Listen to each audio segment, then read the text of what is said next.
Hello student, मैं सौरभ कोहली आपका हार्दिक स्वागत करता हूं अपने यूट्यूब चैनल में। प्यारे बच्चों, कैसे हो आप? आई होप आप अच्छे होंगे, स्वस्थ होंगे। बच्चों, आज मैं आपसे चर्चा करने जा रहा हूं ईएमसी की वर्कशीट नंबर 32। इससे पहले हमने सारी वर्कशीट्स की चर्चा की है, आप प्लेलिस्ट में जाके चेक कर सकते हैं। SCERT द्वारा ये वर्कशीट भेजी जाती है। इस बार की वर्कशीट है डिसीजन मेकिंग, यानी कि निर्णय लेना। इसको शुरू करने से पहले जो कोई भी हमारे चैनल के साथ नया जुड़ा हो वो इस चैनल को सब्सक्राइब कर ले और बेल वाले बटन को ज़रूर प्रेस कर ले, ताकि सारी नोटिफिकेशन उस तक ज़रूर मिल सके। चलिए शुरू करते हैं आज की वर्कशीट। सबसे पहले बच्चों, इधर आप अपना नाम, टीचर का नेम, क्लास, डेट और वर्कशीट नंबर। डिसीजन मेकिंग यानी कि निर्णय लेना। इकबाल को अपने प्रिय दोस्त महेश की शादी में जाना है और उसी दिन उसकी माँ को तेज बुखार आ गया। अब निर्णय लेने में अनेक विकल्प उसके सामने आ रहे हैं। जैसे पहला विकल्प,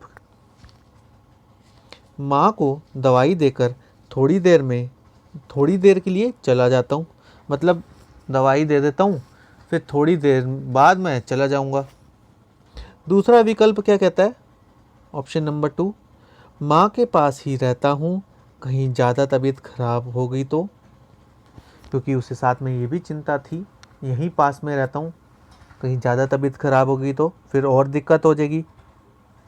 तीसरा विकल्प कहता है, महेश को फ़ोन करके सारी स्थिति समझा देता हूँ और फिर किसी दिन बधाई दे आऊँगा। क्योंकि महेश को बोल देता हूँ कि भाई घर में अचानक प्रॉब्लम आ गई है तो मैं नहीं आ पाऊँगा। तो ये तीसरा विकल्प है।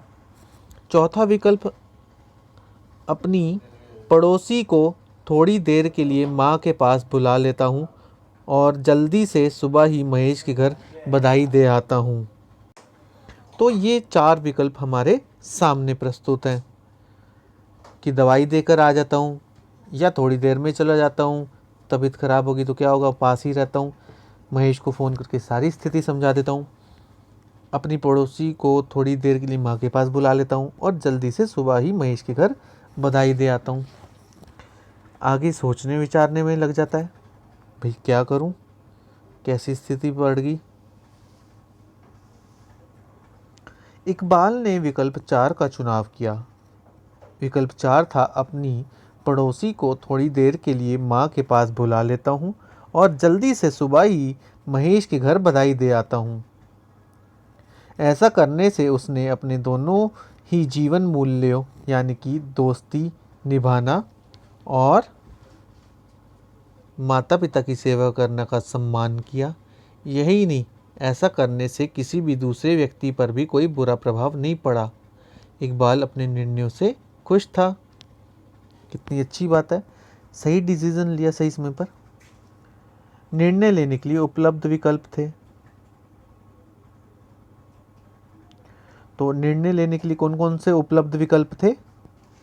माँ को दवाई देकर थोड़ी देर में चला जाता हूँ, माँ के पास ही रहता हूँ, कहीं ज़्यादा तबीयत खराब ना हो गई हो, महेश को फ़ोन करके सारी स्थिति समझा देता हूँ, फिर किसी दिन बधाई दे दूँगा, या अपनी पड़ोसी को थोड़ी देर के लिए माँ के पास बुला लेता हूँ और जल्दी से सुबह ही महेश के घर बधाई दे आता हूँ। तो ये 4 विकल्प थे। निर्णय के कारण स्वयं तथा दूसरों पर पड़ने वाले प्रभाव। निर्णय के कारण खुद पर तो प्रभाव पड़ता ही है। खुद पर यह प्रभाव पड़ता है कि गिलानी रहती है, अंदर चिंता रहती है कि क्या होगा क्या नहीं होगा। दूसरों पर प्रभाव ये पड़ता है कि उस परिस्थिति में उसका असर दूसरों पर कितना पड़ेगा। निर्णय के कारण स्वयं पर तथा दूसरों पर पड़ने वाले प्रभाव यही है। निर्णय लेने का कारण या आधार, स्थिति, परिस्थिति। निर्णय लेने का आधार क्या है? स्थिति, परिस्थिति। कठिन स्थिति होगी या कम खराब स्थिति होगी या अति खराब स्थिति है, स्थिति के ऊपर डिपेंड है निर्णय लेने का आधार। तो आइए अब देखते हैं कि हम अपने जीवन में अगर निम्नलिखित परिस्थितियों का सामना करते हैं तो हम क्या निर्णय लेंगे। उचित विकल्पों को सोचिए और फिर अपना निर्णय दिए गए स्थान पर लिखिए। यह भी बताइए कि आपको निर्णय लेने में सबसे महत्वपूर्ण चरण तीनों चरणों में से कौन सा लगा और क्यों। तो अगर हम देखें इनमें से सबसे तीनों चरणों में से, तो तीसरा भी काफ़ी इम्पॉर्टेंट था। जो तीसरा विकल्प था कि हम उसको बात समझाते थे कि अगर ज़्यादा दिक्कत हुई फिर बाद में कहाँ जाऊँगा। तो अब इसमें क्वेश्चन पहला है, आपके पड़ोस में अकेली बूढ़ी औरत को कोरोना हो गया है। क्या है? आपके पड़ोस में अकेली बूढ़ी औरत को कोरोना हो गया है। उसके बच्चे दूसरे शहर में नौकरी करते हैं। कहाँ करते हैं? दूसरे शहर में। और अब कोई भी उसकी मदद करने के लिए उपलब्ध नहीं है। तो ये आपके सामने एक परिस्थिति आ गई कि एक आपके पड़ोस में एक बूढ़ी औरत है और उसको कोरोना हो गया है। उसके बच्चे दूसरे शहर में नौकरी करते हैं और अब उसकी कोई मदद करने के लिए उपलब्ध नहीं है। तो क्या परिस्थिति में क्या आंसर होगा? चलिए देखते हैं। देखिए, सबसे पहले हम उसकी उम्र का ध्यान रखते हुए अपनी तरफ से जो पहली कार्रवाई होगी वह ज़रूर करेंगे। दूसरी बात, हम उसे प्राथमिक उपचार दिलवाएंगे। तीसरा, हम अपनी नैतिक जिम्मेदारी समझकर उसकी सहायता करेंगे ताकि उनको ज़्यादा दिक्कत ना हो। उम्र का इधर धन लिखा है, ध्यान रखना है, तो ये पॉइंट आप लिख सकते हैं। निर्णयों के कारण स्वयं तथा दूसरों पर पड़ने वाले प्रभाव। तो निर्णयों के कारण स्वयं तथा दूसरे पर पड़ने वाले प्रभाव तो हमने देख ही लिए थे। अब आगे देखें, आपके माता पिता की शादी की सालगिरह पर आप उन्हें जो उपहार देना चाहते हैं उसके लिए आपकी गुल्लक में रखे पैसे कुछ कम पड़ रहे हैं। तो आप क्या करेंगे ऐसी स्थिति में? सबसे पहले ऐसी स्थिति में हम देखेंगे कि माता पिता की शादी की सालगिरह पर हमें उन्हें ऐसा उपहार देंगे जिससे कि उन्हें अच्छा लगे और उनके मन को छुए। अब जब गुल्लक में पैसे कम पड़ गए हैं तो हम एक विकल्प अपने दोस्तों से कुछ उधार ले लेंगे। दूसरा विकल्प क्या हो सकता है? या हम अपना इंतजाम उतने में ही करेंगे जितने हमारे पास पैसे हैं, क्योंकि जितनी चादर उतने ही पैर पसारने चाहिए।